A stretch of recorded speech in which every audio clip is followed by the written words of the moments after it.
माननीय प्रधानमंत्री।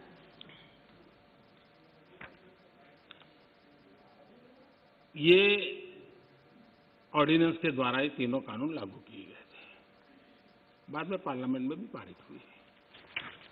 कानून लागू होने के बाद न देश में कोई मंडी बंद हुई है, कानून लागू होने के बाद न कहीं एमएसपी बंद हुआ है। ये सच्चाई है जिसको हम छुपा करके बातें करते हैं, इसका कोई मतलब नहीं है। इतना ही नहीं, एमएसपी की खरीदी भी बढ़ी है और ये कानून नए बनने के बाद बढ़ी है। और इसलिए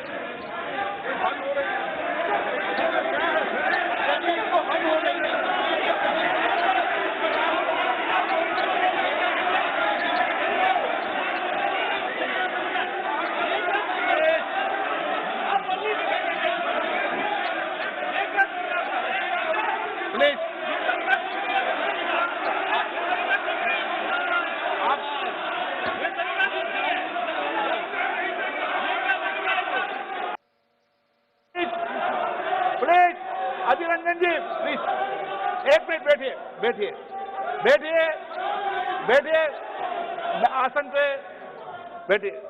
माननीय सदस्यगण, मैंने इस विषय पर आपको सभी माननीय सदस्यों को पर्याप्त समय पर्याप्त अवसर दिया था। जब कोई भी प्रतिपक्ष का माननीय नेता या सदस्य बोलता था तो मैंने सभी से कहा कि सब बात ध्यान से सुने, किसी को टोका टोकी नहीं करे। और रात्रि को 1 बजे तक, जब तक सदन में अंतिम वक्ता था, मैंने पर्याप्त समय दिया है। मेरा आपसे आग्रह है, माननीय प्रधानमंत्री जी अपनी बात कह रहे हैं, आपने अपनी बात कह चुके हैं, उनका जवाब माननीय प्रधानमंत्री जी दे रहे हैं। माननीय प्रधानमंत्री से आग्रह करूंगा अपनी बात।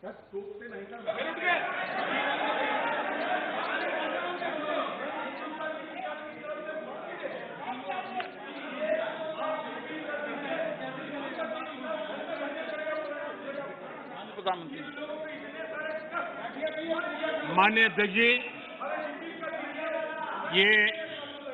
ये हो हल्ला, ये आवाज, ये रुकावटें डालने का प्रयास एक सोची समझी रणनीति के तहत है। और सोची समझी रणनीति ये है कि जो झूठ फैलाया है, जो अफवाहें फैलाई हैं, उसका पर्दाफाश हो जाएगा, सत्य वहां पहुंच जाएगा तो उनका टिकना भारी हो जाएगा। और इसलिए हो हल्ला करते रहो, जैसा बाहर करते रहो तो अंदर भी करते रहो, यही खेल चलता रहा है। लेकिन इससे कभी भी आप लोगों का विश्वास नहीं जीत पाओगे, मान के चलो। माननीय अध्यक्ष जी, ऑर्डिनेंस के बाद और पार्लियामेंट में कानून बनने के बाद किसी भी किसान से मैं पूछना चाहता हूं कि पहले जो हक उनके पास थे, जो व्यवस्थाएं उनके पास थी, उसमें से कुछ भी इस नए कानून ने छीन लिया है क्या? इसकी चर्चा, उसका जवाब कोई देता नहीं है। सब कुछ वैसा का वैसा वो है पुराना। क्या हुआ है? एक अतिरिक्त विकल्प व्यवस्था मिली है, वो भी क्या कंपलसरी है? किसी कानून का विरोध तो तब मायना रखता है कि जब वो कंपलसरी हो। ये तो ऑप्शनल है। आपको मर्जी पड़े यहां जाना है जाइए, आपको मर्जी पड़े वहां नहीं जाना है वहां जाइए, जहां ज्यादा फायदा हो वहां किसान चला जाए, ये व्यवस्था की गई है। और इसलिए प्लीज अधीर रंजन जी, अब ज्यादा हो रहा है। अधीर रंजन जी प्लीज, अब ज्यादा हो रहा है, अब ज्यादा हो रहा है। मैं आपका रिस्पेक्ट करने वाला इंसान हूं और मैंने पहले कह दिया, आपने जितना किया जहां रजिस्टर होना हो गया। और बंगाल में भी टीएमसी से ज्यादा पब्लिसिटी आपको मिल जाएगी। बाबा क्यों इतना है? हाँ दादा, देखो मैं बता दिया, चिंता मत करो, मैंने बता दिया।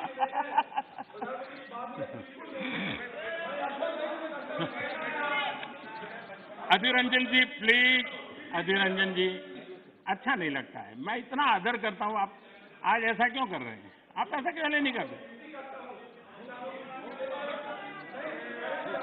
अरे भाई, हद से ज्यादा क्यों कर रहे हैं आप?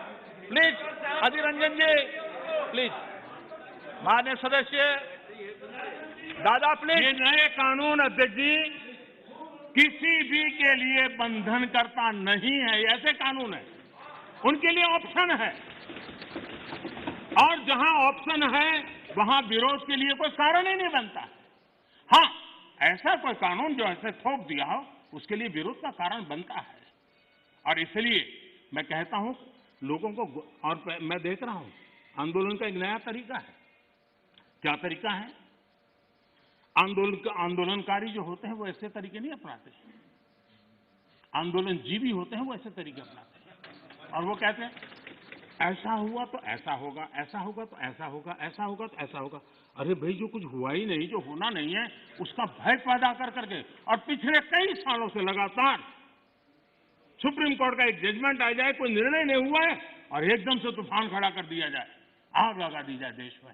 ये जो तौर तरीके हैं, उन तौर तरीके जो भी लोकतंत्र में विश्वास करते हैं, जो भी अहिंसा में विश्वास करते हैं, उन सबके लिए चिंता का विषय होना चाहिए। ये सरकार की चिंता का नहीं, देश की चिंता का विषय होना चाहिए।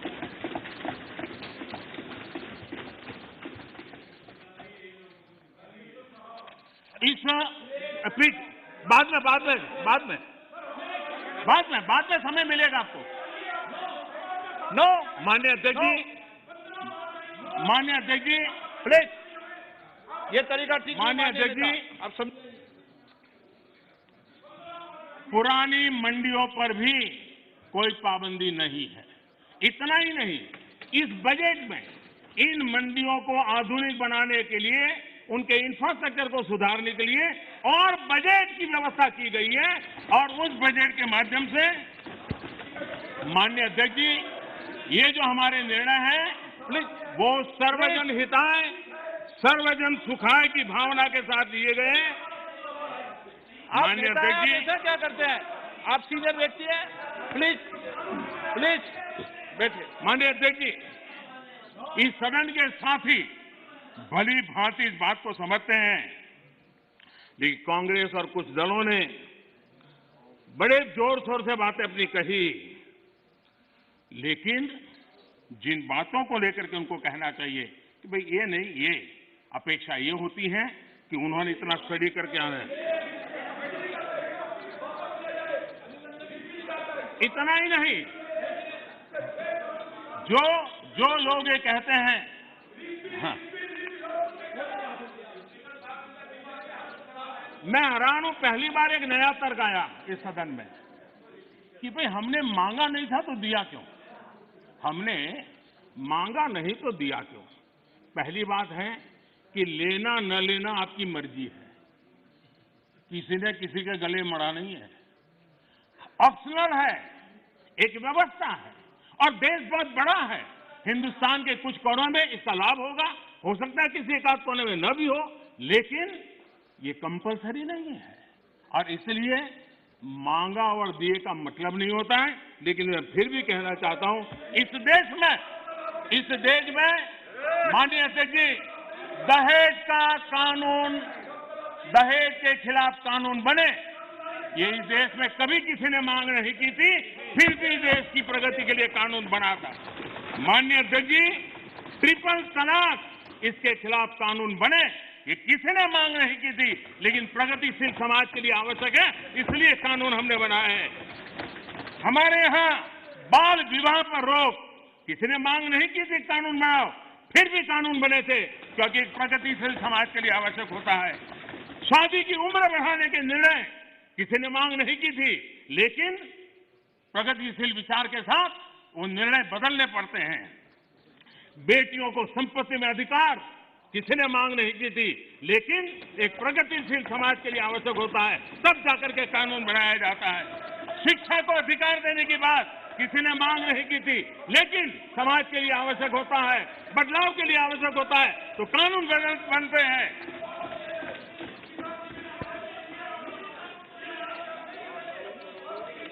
क्या कभी भी इतने सुधार हुए, बदलते हुए समाज ने इसको स्वीकार किया कि नहीं किया, ये दुनिया पूरी तरह जानती है।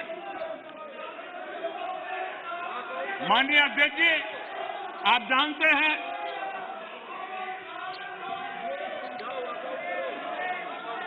आपने पर्याप्त समय पर्याप्त अवसर दिया है बोलने का, ये तरीका ठीक नहीं है आपका। ठीक है।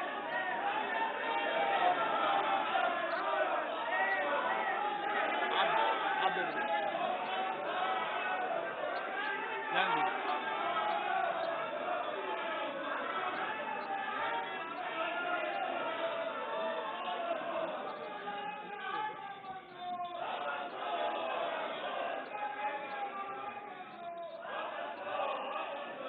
माननीय अध्यक्ष जी,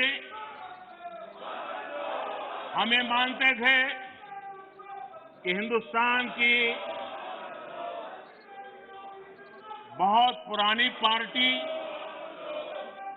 कांग्रेस पार्टी, जिसने करीब करीब 6 दशक तक इस देश में एक चक्री शासन किया, ये पार्टी का ये हाल हो गया है कि पार्टी का राज्यसभा का सबका एक तरफ चलता है और पार्टी का लोकसभा का सबका दूसरी तरफ चलता है।